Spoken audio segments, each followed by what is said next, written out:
Hey, welcome to House Shows Direct. Hey, welcome to House Shows Direct. My name is BJ Kinney. Come on, just go with it. Hey, welcome to House Shows Direct. My name is BJ Kinney, and today on the show we have Mike Clark. He is a multi-instrumentalist and lead singer in 3 different bands, The River, Arkansas, Sugar Sounds, and his latest project, Stoneteeth. He also performs as a solo musician. Mike is based in Pueblo, Colorado, and performs all over the country. We talked about everything from our childhoods, playing with explosives and pulling neighborhood pranks, running from the cops, the likelihood of robots taking over our jobs, and his journey through music. If you want to learn more about his multitude of projects, just search Mike Clark, Colorado Music, The River, Arkansas, Stoneteeth, and Sugar Sounds. Here's my conversation with the legendary Mike Clark.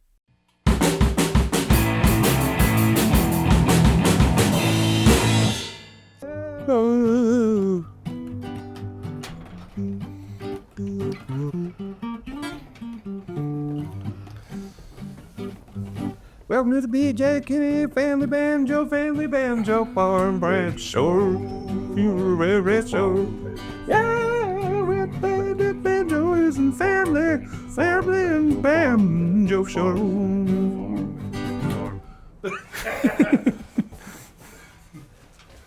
Got a theme song. Yep. Barb. I've always wanted to learn the Menards, because it's like a banjo lick. Nice. Say big money at Menards. I've never heard that one. Oh, it's amazing. You ever been to a Menards? I've never been to a Menards, but I once drove by a giant one in Kansas, and in the same place next door there was a Dick's and Menards. Right there. I thought that was pretty good. That's amazing, dude. Yeah, Menards. Yeah. It's one of my favorite places in the world. Yeah, brought to you by Menards. Yeah, every time my dad comes down to visit from Minnesota, I'm like, bring me some Menards stuff. So I'll bring like a Menards mug, Menards shirt, just Menards swag. It's like a tool and hardware store. Huh. It's like a Midwest version of Home Depot, but like they also have like feed and licorice and saltwater taffy. So And it's like Big R? yeah, kind of. Yeah. Yeah, almost like a Tractor Supply I love tractors. mixed with Home Depot. But it's all like old dudes that know what they're talking about. Yeah. All right, we're rocking and rolling, huh, Chris? Sweet. Mike Clark. You ever been treasure hunting before? 3 times. Yep. 3 times too many. Yep. I've been 3 times to one location, undisclosed. Yep. Yeah, we went treasure hunting once together. Yep, it was totally awesome. We thought we were on it. We still might be on it. We might be on it. There's no reason to say we're not still completely on it. Yeah, I think it might be there in Arizona. Yeah, in Arizona. Yeah. Okay, so talk about some of the bands you've been in. So you had, was it Haunted Wind Chimes? Yep. Then, No, I started in a band called the Jack Trades, which was a 2-person blues band. okay, Kind of like White Stripes or Black Keys or something, but sweet. much less polished, just like full blast, Yeah. screaming and yelling. And then after that, I joined the Haunted Wind Chimes. Yep. And then I had a small band called The Ghost of Mike Clark for a while that was like murder ballads. And then I started Mike Clark and the Sugar Sounds. Yeah. And this whole time I was in the Haunted Wind Chimes. And then after that, I started the band The River, Arkansas. Yeah. I've been doing that ever since. And now I'm working on a new band called Stoneteeth. Stoneteeth. Yep. Wow. Yep. Is it a lot of some songs cross over? Oh, yeah. Yeah. There's some songs I play. There's one song in particular called Clementine that I played in every band I've ever been in. Cool. Yeah, I don't know why. It's just easy. Yeah. Yeah, you got to have some crossover, right? Yeah. I mean, some songs are just really easy to teach anybody on the fly, so they end up in the pick and jams, or they end up Yeah. just like, Who's in Stoneteeth? yeah, Who's in that? just me and my friend Cole Halverson from Reno. Cool. Just a 2-piece. Right now, Yeah. I'm hoping if it catches and people are into it, we're going to scale it way up, probably to like 8 or something. It's going to be Sweet. a monster. Yeah. Just build it. Yeah, build it slowly, go out, tour a little bit, just because we can rent a car and just cruise. Sweet. Yep. But so River, Arkansas is like the main thing you've got going. That's my main thing. That's what I do most of the time. Yep. And it goes pretty well. And then you play solo too. I play solos sometimes. Yeah. So you got a lot of options. Yeah. I do it all the time. That's the main gig. How old were you when you started playing music? I am 20-year musician this month. Okay. So I'm 27. You were 27. Yep. So like the first time you picked up a guitar? Yep. Yeah, I remember you telling me about that. I just forgot when it happened. Yep. I went on a cross-country road trip with my friend Pancho. I was a cyclist. Okay. Trials rider. That's what I was. And we went across America competing in these trials competitions, and he had a guitar. And I never heard him play. I didn't even think people could just pick up a guitar and play. I thought it was like way harder than it is. Yeah. And by the end of the road trip, I was like, if you can do it, I can do it. Yeah. And we got home, and he bought me one for right around Christmas 20 years ago, and just gave me this junky pawn shop guitar that had action about that high. It was impossible to play. And 6 months later, I had a band. Awesome. It was crazy. Wow. Yeah. Yeah, you can go a long ways with just G, C, and D. Yeah, you can go. And A minor. Yeah, I got really into the open tunings, and then you could do anything with an open tuning. Yeah. So did you, when you were like starting to write, were songs just kind of coming to you? Yeah. Yeah. Yeah, right away.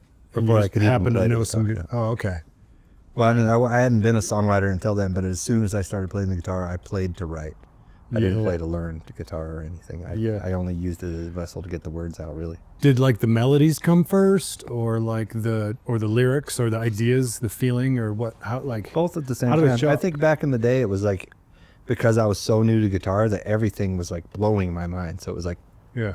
I'd learned C, and then that afternoon I had a song in C, you know? Yeah. Like, whoa, it's so different, you know? Yeah. What's A? And then A would just be like, wow, it's a Yeah. whole new world. Yeah. I still am like that with guitar. Like I'll play something up here in a barred chord. I don't know any theory, so I'll just be playing something new and be like, this is sick, dude. I love this. What is it? And then they'll be like, that's G, C, and D, bud. My band. Yeah. I'll just be like, you're just playing it at a different place. Well, theory kind of wrecks it almost, because when you know it all, then there's not much to like discover.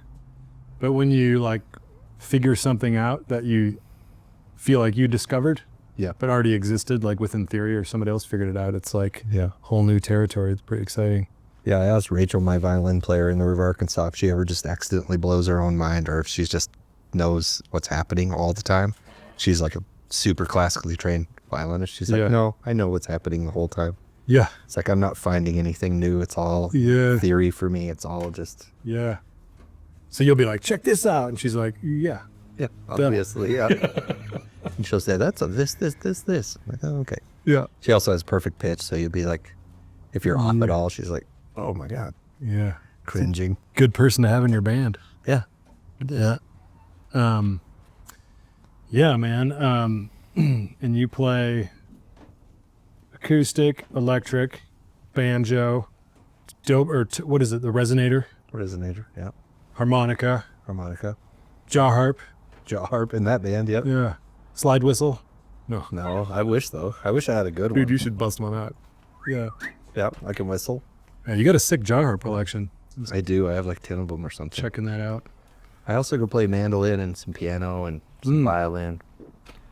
And that's about it. Yeah, you know, I was kind of surprised after hearing your music, listening to your music, and then seeing you perform when we were just sitting in here one night, messing around, hanging out. And you're like, I don't really know stuff.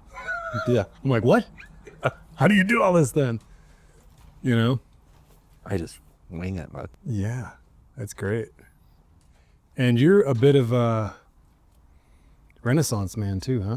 What do you, how so? Like you're good at different stuff. Like you build shit. Yeah, I build stuff. I have my own funky shack. Yeah. A couple of them. Which I got to come down and see at some point. Yes, you should. And I would, I'm so inspired by this place. I'll bring you a load of barnwood. Really? You have a bunch? Yeah, I got a ton. Bring it to me. I tore down a barn and got most of mine. It was way harder than I thought it would be. I got a bunch of extra glass insulator knobs. Those electric, Yeah. yeah, things. Why do you have those? I don't know. I just collected them over the years. Just found them here and there. My buddy has a, my buddy Steve, he's kind of an old school dude. He owns an abandoned junkyard. Cool. Up in like Wellington. And I'll just bring him like a couple buds or something, and he'll be like, pick away, buddy. And there's old boats and cars and just a bunch of just everything up there. Cool. And I looked down at the ground there once and saw this little metal part sticking up, and I like kind of kicked in the dirt and I dug this thing out, and it was an old Japanese toy robot, a metal Japanese toy robot it's sitting up there. I'll show you later. All right, yeah. From like the 40s. You know, it was like missing the head off of it, and I like cleaned the whole thing off, and then I like took a picture and like researched it. And Did you find the head ever? no, I never found the head to it, but I call it Junkbot. He's my little buddy.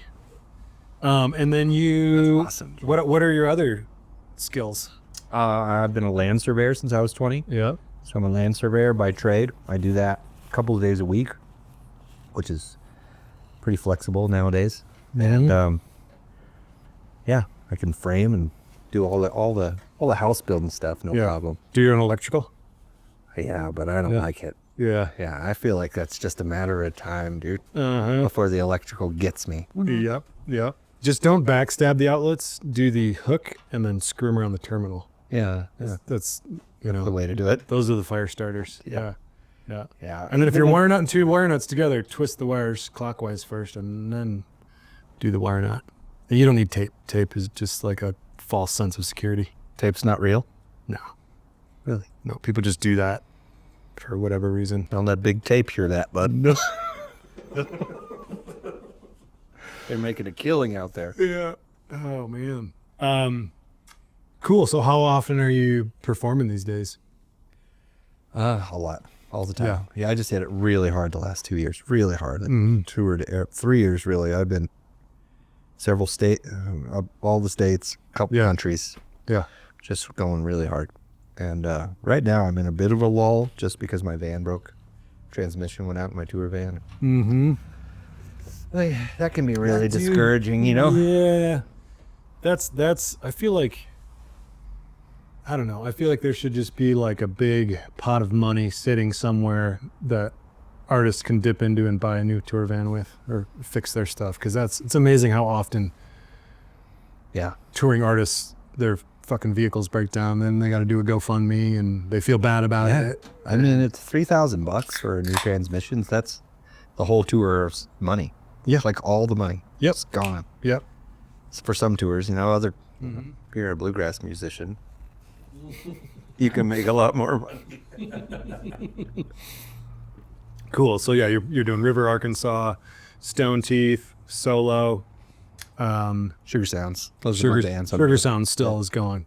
Yeah. Yeah, it's in a little bit of a lull right now because just people come and go out of the band. Yeah. But so I'm just focused on something else until it comes back up. I just released 2 albums in the last couple of years with that, and they're really good records, I think. But Yeah. it's time for something different for a while. Yeah. Yeah. You've recorded a lot of stuff, huh? Yeah, I've put out an album almost every year for 20 years. Wow. Several years with 2 or 3 bands in a year. Yeah. I've pretty much spent every dollar I've ever made in the studio. Wow. It's crazy. Yeah. And you don't have a bad song. Like I've listened to a lot of your catalog and like the stuff you've done with Willie T. Just amazing. Like, is it Lazy Eye? Lazy Third Eye. Lazy Third Eye. Yeah, that song is sick, right? It's amazing. And the dog one. Yeah, What is that? Damn Good Dog. Damn Good Dog. Yeah. With you guys all harmonizing and stuff. Yeah, acapella. Damn, that's so cool. Well, yeah, I just happened to be, we were at this studio in, I can forget what it's called, Tiny Telephone maybe, in California. And he was like, you want to see the reverb chamber? And we were like, yeah. And he walked us in there, and it was this huge room that was had just a microphone sitting in the middle of it. It was just built to get huge reverbs out of stuff. Yeah. So we like messed around for a second, and Willie was like, I've got a song. Oh, is that For where you Damn did Good Dog. Yeah. Is that where you did that? That's where we did it. In right the there. reverb room? Yep, in the reverb room. Just stood around one microphone. We Is recorded it- it in like 10 minutes and just retract it. Does the microphone have any effect on it, or is the room just built to create the reverb? No, the microphone's just picking up the sound. Oh wow! So is it dry? The microphone's got to be dry. If you Yeah. added any reverb, it would just be. Oh yeah. But yeah. The room is insanely reverby. Yeah, Wow. it's really cool. Man, I want to build a reverb room now. Yeah. What's Old grain silo? You got one of those on this thing? I don't. That's what you need. Yeah, I mean, what material, like, what's the shape of it and the material on the inside? It was all drywalled. I can't remember Yeah. if it was round or not. But it's probably all about, like, the It angles. was just a big, huge, tall room. I think it was like a 20-foot tall room. It just fully drywalled in. It was just really, really echoey in there. Yeah, and just square. Square, I think. Yeah. Yeah, Really reflective. yeah. Probably with, like, a hardwood or concrete floor. I think so. Yeah. Yeah. I can't remember. It's been quite a long time. Cool. It'd be fun just to, like, take a bunch of mushrooms and sit in there and just talk for 3 hours. Oh, I'll do some throat singing, dude. Yeah, yeah. It's like when you get off a boat and you got sea legs. Like, you leave the reverb room and nothing echoes. Yeah. You're like, what the heck? I felt the opposite of that to an extreme this year. I got to go master the Stoneteeth record that's coming out in Portland just a couple months ago. Yeah. And we went into this room it was a room built inside of a warehouse, and the walls were like 5 foot thick on this room. Yeah. All the way around, ceiling, all the walls. It's custom engineered down to the millimeter, dude. Just every bit of the room. And you walked inside, and as soon as you closed the door, it was almost like all the oxygen had been sucked out of your lungs. Yeah. And there was no reflection and nothing off of any wall. If you spoke, it was dry to the bone. No reflection anywhere. So, like, claustrophobic? It made me feel insane. After we were in there for about an hour, I had to take a break and go outside for a while. Oh, wow. It was just like so dead. You couldn't Yeah. still feel it.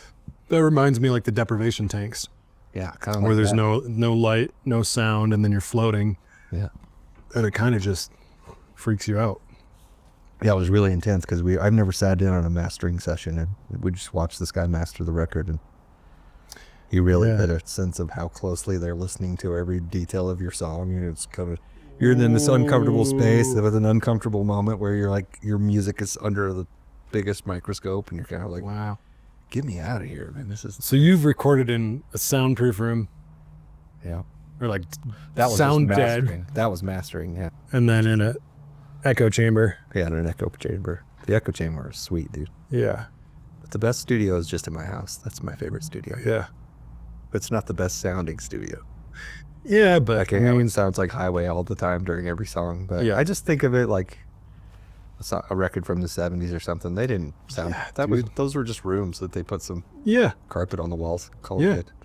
My favorite record ever that I have in here, Lightning Hopkins, is That's my guy, dude. yeah, dude. Like it's the one. I think it was from, guys, the 60s or 70s or something. I forget what year it was, but this dude had heard Lightning Hopkins like on a tape from somebody, and he wanted to go down and record him, and he had this like portable recording set up in his trunk, and he drove down to Houston and went to go find Lightning Hopkins, and everybody's like, I don't know where he's at. And he goes to like his mom's house, his cousin's house, goes to the bar where he'd hang out, and he's like, I spent like 3-4 days trying to find him. I couldn't find him. He goes, and then I'm getting ready to leave town, and he's like, I pull up to a stoplight, and I'm getting ready to get on the freeway, and this old beater pulls up next to me. He goes, and I look over, and it's Lightning Hopkins. He goes, and he leans out the window and goes, I hear you looking for me. I found him. Yeah, and so they pull off at like a gas station or something, and he opens up his trunk. He's like, "This is my recording rig. I came down here to try to find you and record you." And Lightning's like, I haven't really been playing. Like, I don't even have a guitar. I just sold it at the pawn shop because I'm broke. I'm living in this little like back bedroom in this like squat house, and he's like, do you have like a friend we could borrow a guitar from or something? He's like, I can't really think of anybody. He's like, well, what pawn shop is your guitar at? And he's like, honestly, if I was going to record, I want to record on the guitar I had. And so they went to the pawn shop, and the dude rented it for him for the day. They just rented it for the Wouldn't day. buy it back for him. I guess this guy didn't have money. Oh, wow. And then they went back to his little bedroom, and he just sat in a chair, set up his recording stuff, and wow. and Lightning just sat on the edge of the bed and told these stories and recorded these songs. And it's like the best Which record is it? ever. It's like it's sitting in my collection. It'd probably take me 10 minutes. Well, let's check it out. Yeah, let's listen to it Yeah, that guy's my favorite. after you play tonight. but it's just, I don't know why it's so damn, the recording's just amazing, but it's just in a little That's better. all you really need, man. Yeah. The realer it sounds, the better. Yeah. That guy he's one of my favorites. You know, he only left Texas one time. You know, when they were flying all those guys to London for those weird sessions, those London sessions, they got him to go and flew him over there. I just learned this by watching a lot of Lightning and stuff, but he wouldn't leave his room. He was terrified. He was like, I've never left. Yeah. He was homesick to the bone, to the point where he wouldn't leave his room. And then he found out that he had like a massive amount of fans. Came out the very last day and recorded his little session. Wow. Flew him back. And that was the only time. But as far as I understand it, it was like the only time he ever left Texas. I don't know if that's true or not, but that's It might be. That kind of matches like the story I read on the back of this record that I got. He also would record in like Houston, and then he'd drive over to Austin and track the same tunes. Even though he'd contractually signed away all those tunes the same week. And he was like, come get me. Yeah. It's amazing, man. Wow. Yeah, I feel like some of those musicians that just don't leave where they're at and they play and they become so well known. Well, I met a dude in, actually didn't meet him. I was at his house though, named Walter Gavitt Ferguson. Was I telling you about him, the Calypso guy? Oh yeah, that record you showed me. Yeah. So we were in Costa Rica. I was in Costa Rica with my family, and I'm just walking past this. It was like these shop windows on the bottom level of this house. And I just saw some cool t-shirts. So I just walked into there, and this old lady's working in there, and I see this cool record called the Walter Gavitt Ferguson, The King of Calypso, The Great Tape Hunt. And I'm like, what's this? And she's like, oh, that's Walter Gavitt Ferguson. He's like 100 years old. He's blind now. He's actually taking a nap upstairs if you want me to go get him. I'm like, no, don't wake him up. And but he started playing Calypso music in like the 20s in Limon province, Coweta, and he never left there. And so somebody had heard one of it. So what he would do is just set up his little tape dub recorder, and he'd hit record, and then he'd sit and play these songs in the streets. And then people would be like, oh, I like your music. And he had tapes there, and he'd sell tapes for $5. So he didn't have any recordings. He had sold all his tapes. Unless you just got one of those And he tapes. didn't play anymore. So somebody from Rolling Stone went down there to interview him and try to record him or get his music. And he's like, I don't have anything. I don't play anymore. I don't have anything to give you. So they put it out on social media, like, we're trying to get these tapes in. So the record is those tapes, but they call him the King of Calypso, which Calypso is responsible for reggae. And basically, nobody denies the fact that he invented Calypso music. Wow. Just sitting on those sidewalks, just playing, you know? So cool. And so, God, I wish I would have met him, but he died at 104 years old. You should have woke him up. Just a few years I ago. would have liked that a lot. I know, exactly. Walter. Wake him up. Walter. Yeah. Yeah. Cool, man. You got any funny stories from touring or on the road, or Oh man. anything crazy that's happened that pops out in your mind, or? That's a hard question. I've been doing it a long time. Yeah. Just to think of a single funny story. Have you ever met just any wild people that kind of blew your mind? I mean, I got to hang out with Arlo Guthrie for an afternoon once. That was cool. Oh, wow. He was a super nice person. How long ago was that? That was a long time ago, probably 16 years ago. Yeah. How old would he have been? I don't know. Old. Yeah. Yeah. Not too old, though. He still had it. Still had the juice. Arlo. Yep. I got to hang out with him. Is it he did Alice's restaurant? Oh, of course. Yeah. Yeah. That's his thing. Yeah, that's his thing. Yeah. He had to play it at the show. We got to open for him in the Hunter Wind Chimes. That was sick. I met Ramblin' Jack Elliott a bunch of times. Oh, wow. That was cool. Does he talk a lot? Kind of. Is that why they call him Ramblin' Jack? He's up there in age, but he's a cool guy. Very cool. Seen it all, man. Wasn't like Bob Dylan was inspired by him, right? Yep. Yeah. Exactly. Mm-hmm. I think he's still around. He's still alive. Ramblin' I Jack. know, Ramblin' Jack. Yeah. Yep. Yeah. If I you don't met know Todd Ramblin' Snyder. Jack, check out Ramblin' I got Jack to meet Elliott. Todd Snyder a handful of times and play some shows with Okay. him. That was cool. Yeah, he passed recently. It's Dude, sad. absolutely devastating. I know. My favorite line of his is, what is it? Making money out of paper out of trees, making so much money we can hardly breathe. It's good. Dang, dude. He's so amazing. Has a couple of records ago, he has one of the opening tracks. I forget I don't know all the lyrics or anything, but the premise of the song is that this guy's at work And he has this epiphany that he's like, I don't want to be at work anymore. So he goes on this spiritual journey, goes through all this stuff and ends up on the mountaintop. And when he hits enlightenment, he goes, shit, I quit my job. It's like, man, that's so good. That long story to just be like, oh no, I quit my job. Yeah. Yeah, that's the problem with enlightenment. Yeah, no money. Nothing matters anymore. Yep. Really. Pretty good. Cool, man. So what else do you do? Hobbies, free time, go camping, get out into nature? No, just Fish. with the surveying, I'm in nature so much that I Oh, yeah. don't really desire to be in nature very much anymore. Yeah. I'm out there all week long freezing, running a shovel and stuff. So Yeah, I don't hear that line very often. I don't want to get out to nature. Yeah, I know. You get enough- People really like it. I'm not. I feel the opposite. I've gotten enough of it in my life. I've hiked every mountain, and I don't want to hike. People Yeah, are like, "Want to go hike this weekend?" Like, no, never again. Do some couch sitting. Yeah, I want to sit around. Mostly just write, man. That's my thing. I like to sit and play and write songs. I write a lot of songs all the time, every day. And They keep coming, huh? oh yeah, they keep coming. It's getting harder to wrangle a whole one. Like I'll get through 3/4 now, and then have to work for the end or halfway, and have to work really hard to get the back half out. Used to just be like one a day. Bam, dude. Songs. There's nothing wrong with a 1 minute song, though. No, there's nothing wrong with it. And I also really like if you have something really good to say, and then you just want to jam for the next couple minutes. Yeah. That's all I had to say. Yeah. Check out this groove. Yeah. Or repeat it a lot. Yeah. Like, who stole my bike? Yeah, who stole my bike? I repeat that a lot at the end. Somebody did steal my bike, though, dude. That's a real story. Really? Yeah, that song's about a real story. So I had this great 10-speed, and it was in my shed. That's now my studio, but I never locked the door because it was just a junky old shed. And somebody broke into my shed, stole my bike and some other stuff, and then buried their bike in my yard. Like, dug a hole Dug a hole. and buried their old bike. Buried their own bike in my yard, and then stole my bike. And I found it sticking up out of the ground with like some trees and shrubs over the top of it. What the hell? And I was like, what? that was probably another stolen bike. Yeah, hold it up out of the ground. It was like, so this guy, Yeah. why did he bury it? Like, what was the...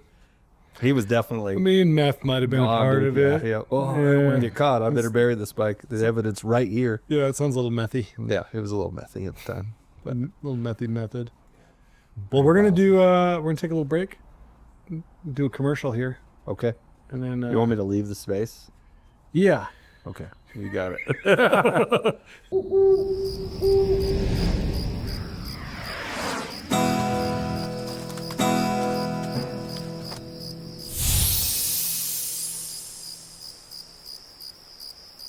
So, who is your financial advisor? You. Yes, I'm talking to you. Oh, you don't have one? Then get a hold of financial advisor Nicole Sherif with Edward Jones Financial based in Northern Colorado. Her direct line is 678-371-6280.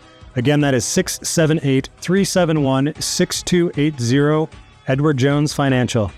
And if you've already got a financial advisor and just want to take a break from the stresses of finance, head down to Samana Float Center and hop into one of their state-of-the-art float deprivation tanks. They have locations in Fort Collins and Denver, Colorado. That's where I go when I need a peaceful break from the stresses of the world. Samana Float Center, your oasis of tranquility.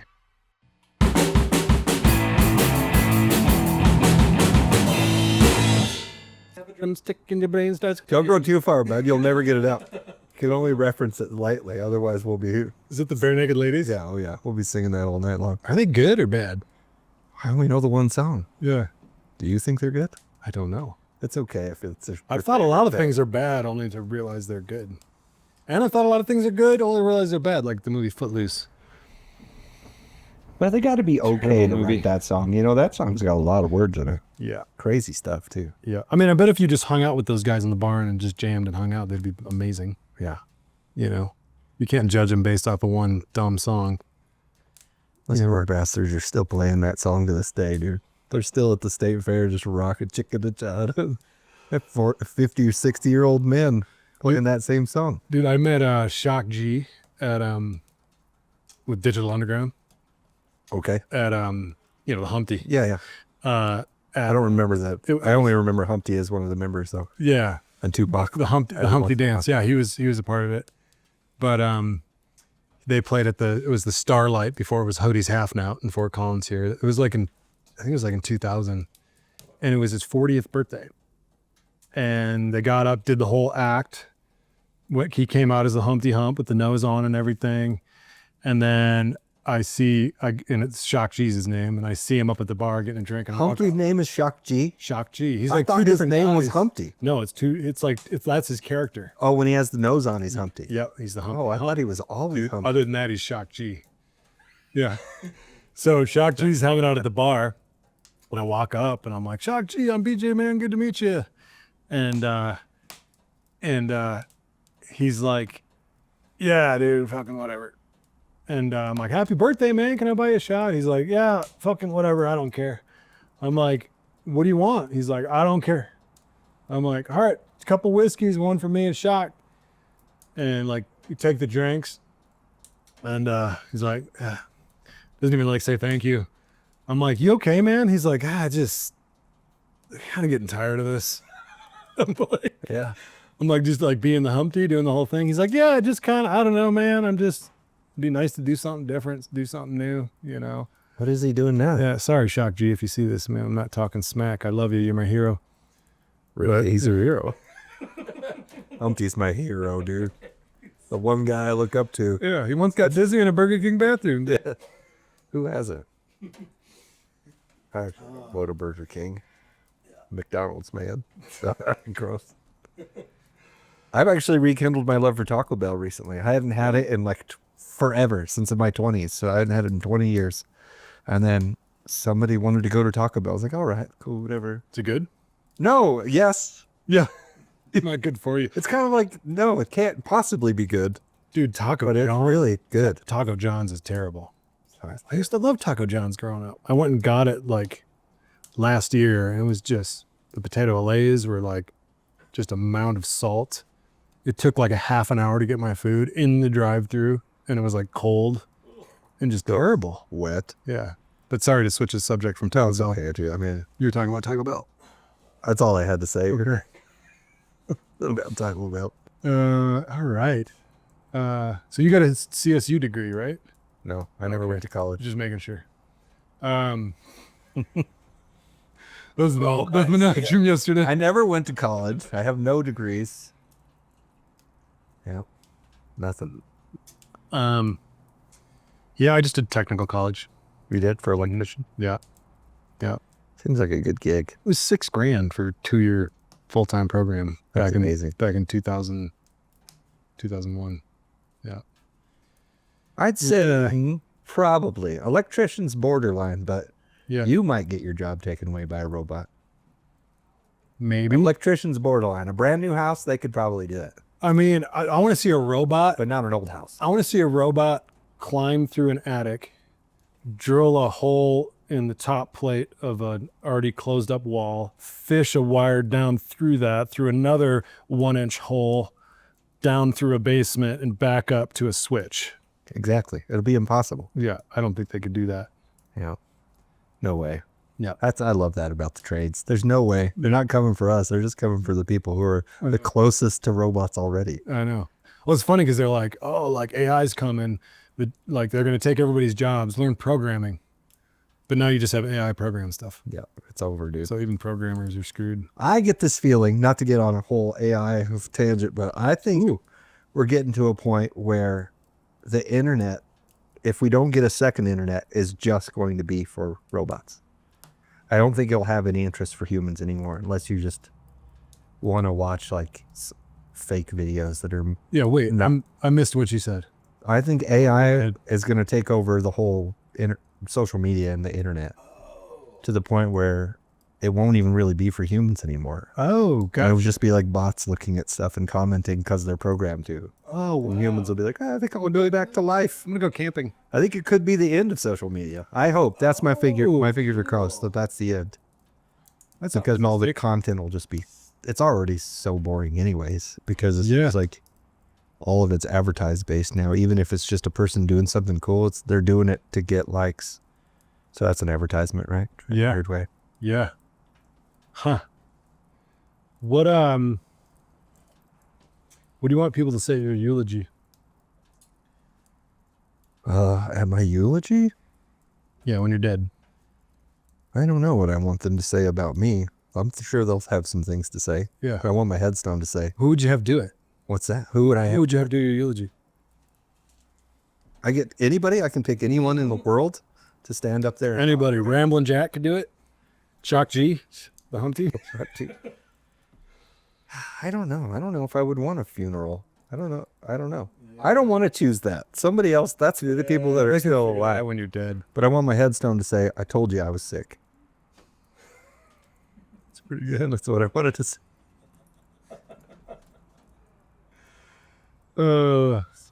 Yeah. What would mine say? Not my problem anymore? Yep. Something like that. Keep walking. Keep walking. Hit the brakes. Yep.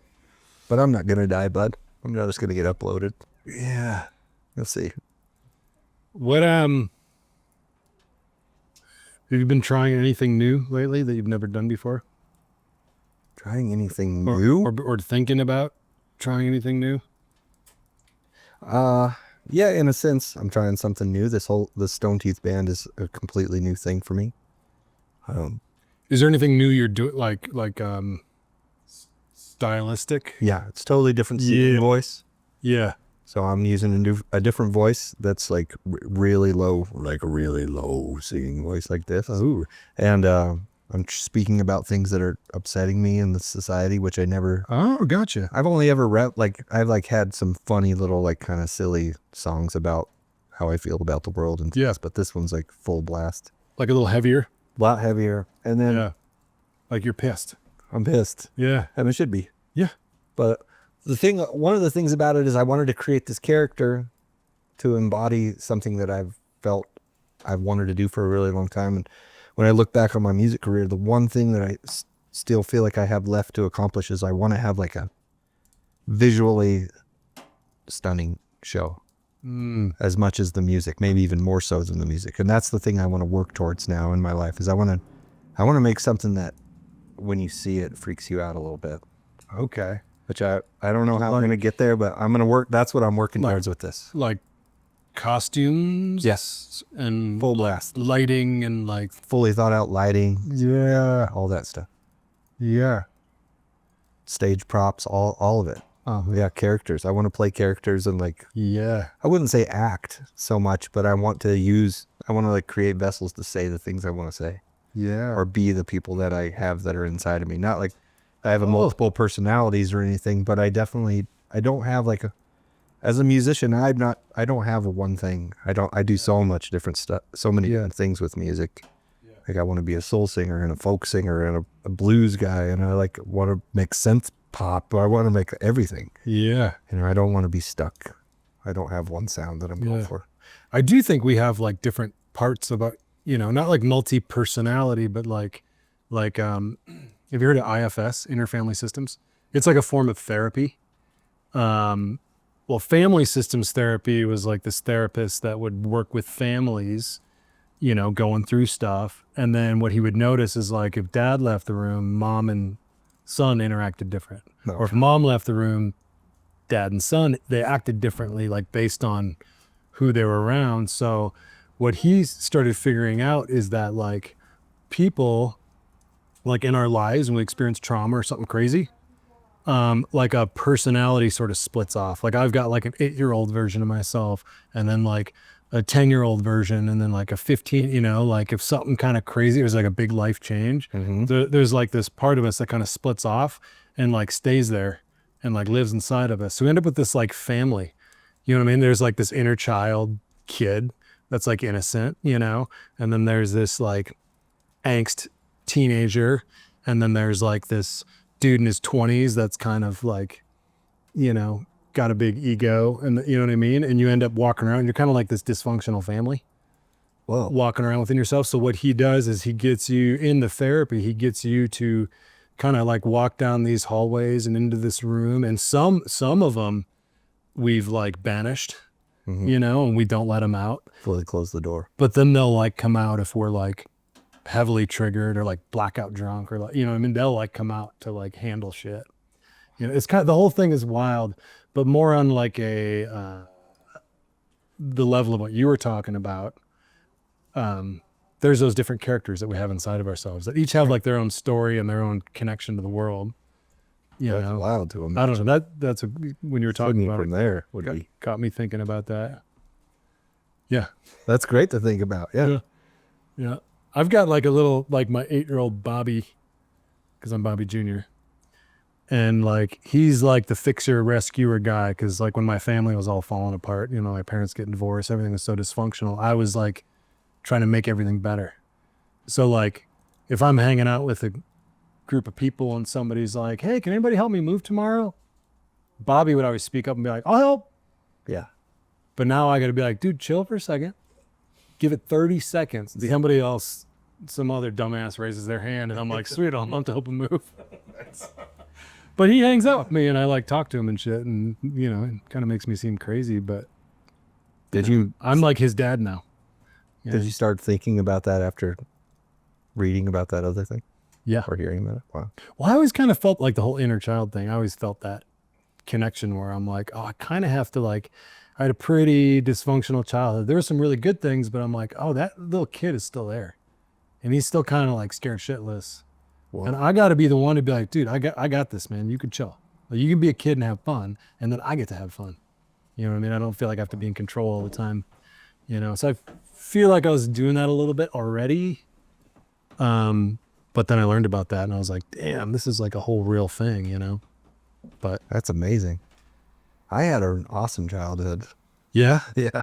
Cool. Mostly just courageous, super courageous, crazy, wild. I mean, I got a 11-year-old kid in my life now that every time I go to tell him a story about kind of being his age, I'm like, damn, dude, I was like living way out there like a wild man. Yeah. And that kind of formed who I am as an adult for a long, long time. Just like feeling, I've always felt really unstoppable. Yeah.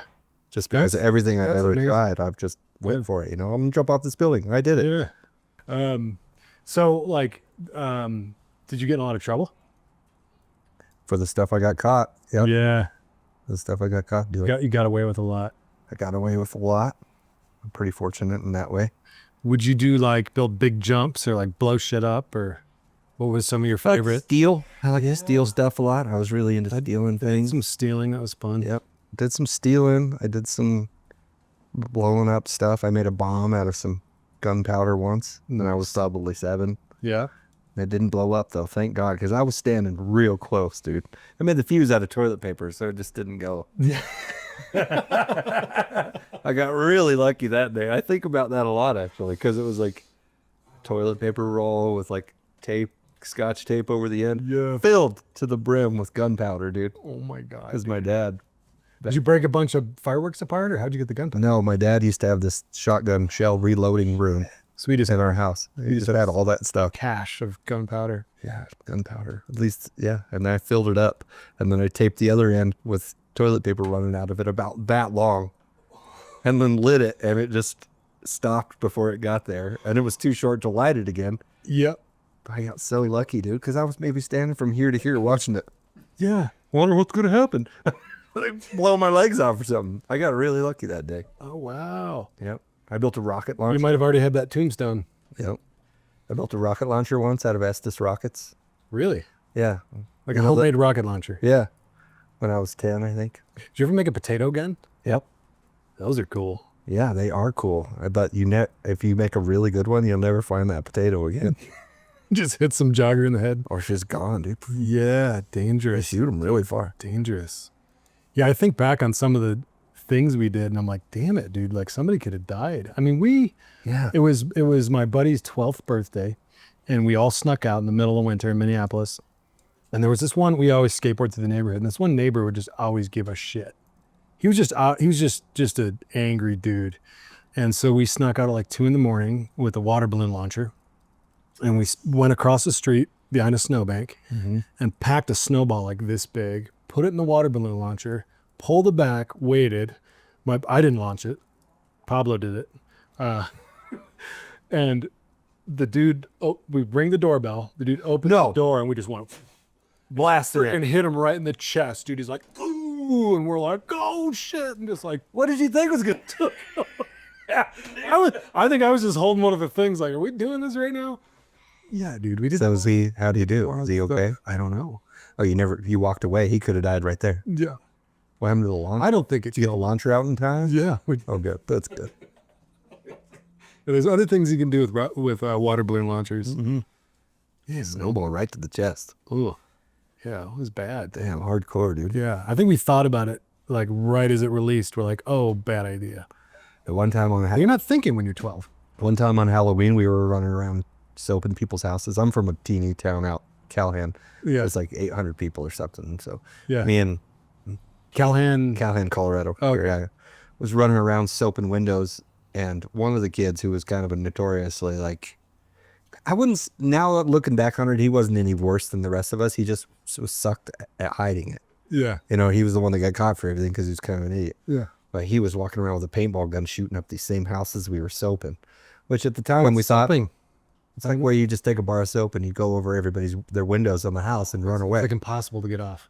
You got to use like a razor blade, right? Or See, that's the thing. That's what people think immediately. Oh, I'm going to have to scrape this off. Oh, water. You know, water, yeah.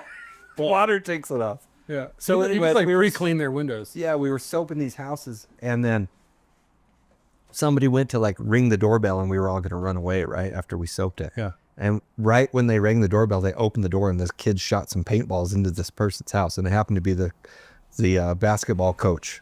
We were like in junior high, but he was the high school basketball coach, Yeah. and he freaked out. So we all started running through the night, dude, full blast, sprinting through the night, and I'm running through this field, and out of nowhere, I literally run into a clothesline with my neck. Oh my God. Full blast sprint, dude. Legs come up off the ground.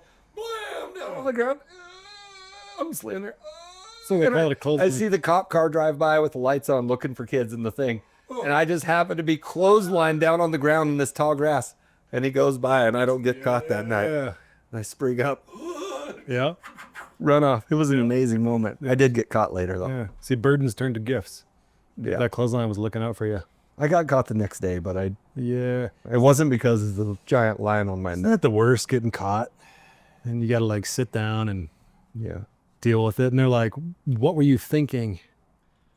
You're like, Yeah. it wasn't. Collectively, we were having a great time until we weren't. Right up until we weren't. Yeah. Getting caught, getting in trouble sucks, dude. Yeah. Yeah. It really does. I gave some cops a fake name once at a party when I was 15. And so, yeah. Well, actually, the first time I got away with it. Second time I didn't. And they chased me around this house. I tried to run and get away, and they grabbed me and like, Just at a house party? yeah. And then they Do you remember the name you gave him? yeah, Corey Kinney. Oh, Corey Kinney. I couldn't remember the last name. And then I gave them an address, and they're like, "That doesn't exist." I'm like, "It's like a new development." And they're like, "You dumb fucker." And then they finally grabbed me and like found my school ID or something. And they brought me back. They brought me back to like the holding cell, you know. And they mugshot me and fingerprint me. And they're like one of the cops he's like, you realize what they're gonna do to you in the clink, he's like trying to give me that whole thing like really Scared straight? yeah. And I'm like, dude, fuck you, dude. And I'm sitting there, and then the nice cop comes up, and this is like 3:00 in the morning. He's like, hey man, I'm just gonna bring you home. I'm like, thank you. So he drives me to my house, and he's like, I'm gonna need to talk to your parents, and I'm like, oh, I gotta go wake up my mom and my stepdad. So it was like a split level home, and we walk into the entry, and I'm like, all right, just hang out here. So he's in the entry of my house, 3:00 in the morning. I'm like, I'll go up and get my mom. And I go up and I walk down the hallway, and I'm about to knock on the door, and I'm like, can't do this. So I just walk back. I'm like, and when I walk back down, and I'm like, she'll be right out. Oh, no. But I just went to bed. I went downstairs in my room and I went to bed. And the cop realizes like nobody's coming. He must have been standing there for half an hour. Goes into my mom's room and wakes my mom up. So my mom wakes up with a cop in her bedroom. What? Ma'am, Miss Kinney, ma'am. It's actually Miss Straight at the time. Miss Kinney. And she just wakes up and he's like, yeah. And like brings her out, tells her the whole story. And then they come down and he's like, Robert, Bobby. He's like, get up. And I'm like under the covers, like faking like I'm just sleeping. Yeah. My mom's like, BJ, did you give a fake name? You're at a party? Are you drunk? I'm like, I don't know what you're talking about. I'm just trying to sleep. It didn't go well. Oh my God. Oh man. Yeah, I came in once really drunk and went into my mom's room because she always made me check in when I got home, like you should. Yep. And I walk in there. Hey, Mom, I'm home. She's like, what's wrong with you? Nothing. And then I just fell down, dude, right? Classic, like, movie. Boosh. Yep. I was grounded for a month. Oops. Yeah, my kids aren't really... I got a 19, 16, and 11-year-old, and I haven't really had much of that trouble. But I'd like talk with them openly about it all. Yeah, of course, you've built this place. It's really fun to be at, so there's no reason to go a bunch of places and do crazy stuff. Yeah. Your stepson, okay? He's 11. 11. Yeah. Has he gotten in any trouble yet? Nope. No. Not yet. Not yet, but I'm going to try really hard to keep an open mind when it starts happening. Because I went hard, dude. Yeah. I want to be like, oh yeah, that's how it happens. You're just like trying to be cool. And you get caught up in being cool. Yeah, anytime my kids have gotten in some trouble, like my oldest, he got into some trouble at school, and we're sitting in the principal's office, and they're like looking at me like, can you believe this? And I'm thinking like, I did way worse shit. Like, this isn't bad at all, like, yeah. And they're like, do you regret your decision to him? And he's like, I mean, then they're looking at me. I'm like, this is... Yeah. That happened to me every time. My mom would always say, why aren't you sorry for what you did? And I say, well, I had a really good time. Yeah. Like, I'm not sorry. I'll take the punishment. Like, yeah. But I'd had a really good time. It's like, oops. Yeah. But what do you really want from me here? Yeah. No, I'm not sorry. Yeah. Oh, man. Yeah. Cops are scary. I forget now that I'm like, now that I'm 44 years old, like even if a cop's behind me, I'm just like, shit. Even though me too. I just pull over every time. Yeah. So I'm like, and then they pull you over. Yeah. Sometimes they do. Sometimes they do. Yeah. You're like, why'd you pull me over? They're like, because you pulled over. You know what I think is weird is they're always like, do you know how fast you're going? I'm like, no. You know what the speed limit is? No. I'm just driving, man. Yeah. Like, I'm not like trying to break the law. I never pay attention to what the speed is. I'm just going. The other cars are going too. I'm never just like, he's driving. Flying. Oh my God, dude. I was in traffic today in Denver coming up here, and a motorcycle went down the stripe, dude. It scared me to death. I guess that's legal here now. Wow. Passed the law where they can get me, dude. Yeah, dude. Yeah, those motorcycle guys, they scare me. Yeah, they really like to push it to the limit. I got a buddy, Josh, from Lubbock, Texas. He's just a funny fucker. He's down in Denver now, but he's telling me a story about getting pulled over somewhere in Texas, just going like probably $120 down some highway. Goes ripping past a cop set up. And he's like, all right, this isn't going to go good. And cop pulls him over, comes walking up to the car, and Josh rolls his window down and he leans in and goes, I've been waiting all day for you, buddy. Josh goes, got here as fast as I could. Nice. I'm like, that's fucking witty as hell. All right. Well, what's next in your music journeys? You got, Stoneteeth. Yep. Obviously, you got some shows coming up with them. Yeah, I got an album release on the 20th, and then a little tour to the Midwest. So I'm got a little tour out to New York for 10 days, which I've never been. Yep. To play music. I've been there, but I've never been to play music. And then I come home and I got a whole summer of shows with River, Arkansas. Awesome stuff with my bud Willie T coming up. It looks like now. Yep. And more music, man. Cool. Well, if you're listening to this right now, jump in after this and do a deep dive. Go into YouTube and look up River, Arkansas. Yeah. I mean, that's where I'd start. You'd start with River, Arkansas? Start with River, Arkansas. Where would you start? I really don't know. That Lazy Third Eye. That's sick Sick. is amazing. And then you guys had quite a few other songs you recorded in that. Yep. Is that your studio? That's a different studio. That tiny telephone studio Oh, yeah. in Yeah, all those little sections San are so Francisco. rad. yeah, Yeah. that's so cool. Does the keyboard player ever play with you? No, he quit a couple of years ago. It was devastating, actually. Bummer. It sucks, but Well, you guys have such a full sound. Anyway. yeah, I mean, we kept 4B. going with it. It's fun, and we're having a good time, and we Yeah. still sound good. And Just, we love each other. We're all very close friends. yeah, dude, just the talent of your band, like Mater on bass is amazing, and you're a fiddle player, and Robin on drums, like what the hell, dude? Yeah, That guy is like when he came here, he just sat and read under the willow tree. which is all he ever Didn't does. really talk to anybody. Yep. And then when it got dark, he sat in here by the wood stove and read, and then went out, shredded drums. You guys played the show, crushed it. And then he's like, all right, have a good night. See ya. But just the way he plays is like, holy Yeah, balls, dude. yeah, he's like a real math rock dude too. You know, he's doing some other projects right now that are keeping him busy with his 7s and 11s and 13s. And Yeah. that's what he really likes to do. I can't stand it. I hate songs in 11. Well, speaking of solo gigs, Yeah. you want to do a song for us to wrap this thing up? Sure. All right. I'll do a song. Thanks for coming on the show. I don't know what it's called yet. It's called the BJ Kinney Show. It's a show. I don't know.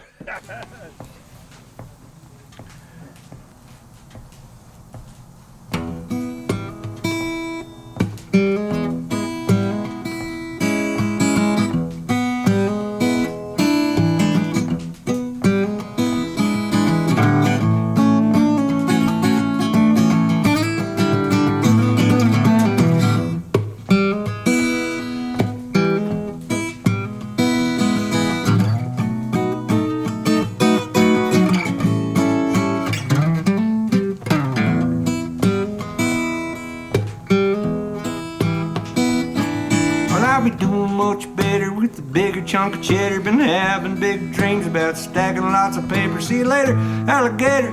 All of my haters gonna get myself some land where I don't have any neighbors. Learn to fish, cook a dish, maybe have a couple kids. Be nothing like their daddy, who's a real piece of work on yourself. Gotta work on yourself. Well, you know, so far I don't see it in the stars and the bones and the cars and my old shitty car. Nothing good on the stereo. Hey, I'm radio talk show talking about getting me some Holy Ghost. First things first, get a lot worse. Maybe hit rock bottom, then a whole lot of work on yourself. Got to work on yourself.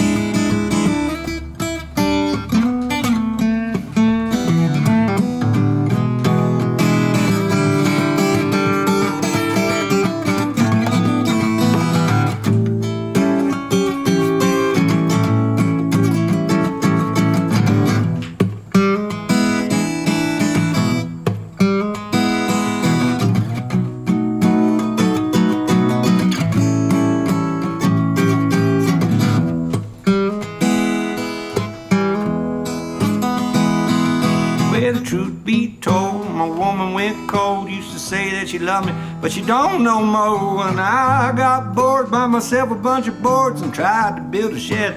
I forgot the doors, now I'm trapped in here with 1,000 beers and a bucket for all of my old work on yourself. Got to work on yourself. Got to work on yourself. Got to work on yourself.